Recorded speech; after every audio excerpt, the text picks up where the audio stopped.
Les mots du Premier ministre du Québec sont durs. Les 10% de non-vaccinés dans la province sont des fardeaux. Ils doivent assumer et payer. Tous les adultes au Québec qui accepteront pas dans les prochaines semaines d'aller au moins chercher une première dose, auront une facture à payer parce qu'il y a des conséquences sur notre réseau de la santé. Than 50% of the population in the region will be infected with Omicron in the next 6 to 8 weeks. Et si cette propagation fulgurante du variant Omicron, annoncée par l'OMS, pourrait enfin être une bonne nouvelle. Ce scénario optimiste ce matin envisagé par les scientifiques et les différentes autorités sanitaires, tous envisagent une augmentation de l'immunité naturelle dans la population avec la propagation du variant Omicron. En attendant, nouveau record de cas hier en France, près de 370 000. Test Covid à répétition pour les enfants. Files d'attente interminables, exaspération des parents et fatigue des enseignants. Le protocole sanitaire à l'école pousse les professeurs à la grève demain. Un ras-le-bol contre les décisions du gouvernement. Alors ici, cette mère de famille s'organise.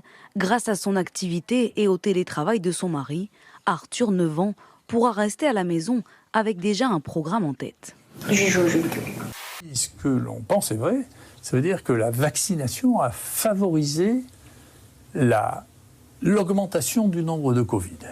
Cette erreur-là a été fatale à mon mari. Je nous en veux d'avoir été crédule, d'avoir été naïf. J'en veux bien évidemment à Didier Raoult et son ego démesuré. Je crains la violence en général. Je crains la violence quand elle n'est pas maîtrisée. Je crains la haine.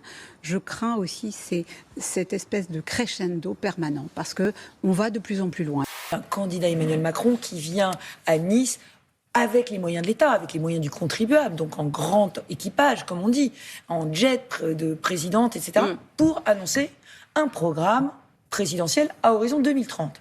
Alors ça, c'est scandaleux. Ce week-end, Ali, un retraité de 67 ans, déambule dans le centre-ville de Noisy-le-Sec lorsqu'il croise des jeunes en voiture. Il m'a dit, Ali, est-ce que tu as une cigarette? J'ai dit, ouais, je vais t'en donner une.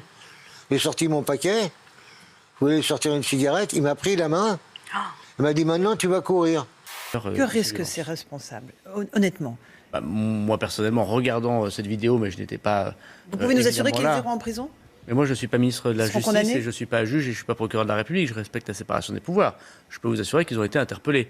On a Gérald Darmanin qui a franchi toutes les bornes de la mauvaise foi. Il était soutien de Nicolas Sarkozy. Il accuse Nicolas Sarkozy d'avoir fait une mauvaise politique en matière de sécurité, d'avoir supprimé des effectifs. Donc ces personnes répondent de leurs actes en ce moment devant des enquêteurs. Mais manifestement, et sans pouvoir qualifier, il a voulu tuer cette personne, manifestement. J'ai vu que dans une émission, il a demandé à Valérie Pécresse de lui donner les parrainages en disant quelque chose de très clair. Si je n'ai pas les parrainages, alors c'est Marine Le Pen qui sera au second tour et ce ne sera pas Valérie Pécresse. Donc je me pose la question de savoir pourquoi cette candidature. Il est temps qu'un président se dresse devant le ministère des Finances et lui donne l'ordre d'arrêter immédiatement d'emmerder les commerçants. Je veux être ce président. Je veux être cet homme qui fait passer les commerçants des villages avant Bercy et le marchand de vêtements pour enfants du bout de la rue avant le Parlement européen. C'est ce qu'il a dit. Il dit, si je n'ai pas mes parrainages, alors Marine Le Pen sera au second tour et ce ne sera pas Valérie Pécresse. Donc il faut que Valérie Pécresse me donne les parrainages. Ouais. Non mais pardon, ça veut dire que Valérie Pécresse est son actionnaire majoritaire. Donc.